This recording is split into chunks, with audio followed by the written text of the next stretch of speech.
সারাদিন পরিশ্রমের পর এক কাপ চাই যথেষ্ট। এক কাপ চাই শান্তি, মানে মনে হচ্ছে অমৃত কি যেন খাচ্ছি। স্কুলে যখন সারাদিন পরিশ্রম করি তখন আসলে এক কাপ চা যখন পাই মনে হচ্ছে যে একদম মন থেকে প্রশান্তি চলে আসে, শান্তি চলে আসে, একটা রিল্যাক্স কাজ করে।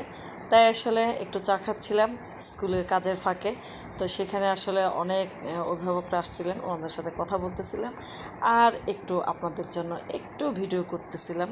যে এই হচ্ছে অবস্থা, মানে মোট কথা হচ্ছে যখনই মনে হয় যে একটু ক্লান্তি লাগে, একটু মানে কি বলবো, মনে হচ্ছে যে একটু মানে একটু একটু রেস্টের দরকার, তখনই মনে হচ্ছে চাটা হলেই চলে।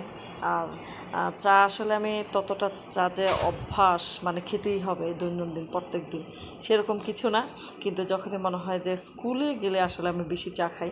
কারণ হচ্ছে যে পরিশ্রমটা একটু বেশি হয়, চা না খেলে আসলে কথাই বলা যায় না।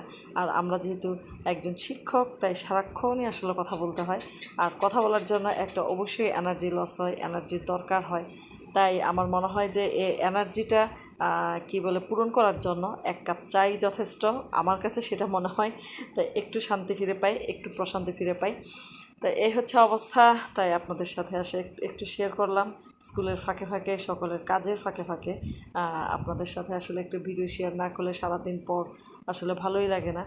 আর আপনারা যদি আমার এই ব্লগটি ভালো লেগে থাকে তাহলে অবশ্যই আমাকে সাবস্ক্রাইব করবেন, লাইক করবেন, ফলো করবেন, শেয়ার করবেন এবং আমাকে সাপোর্ট করবেন, আমার পাশে থাকবেন।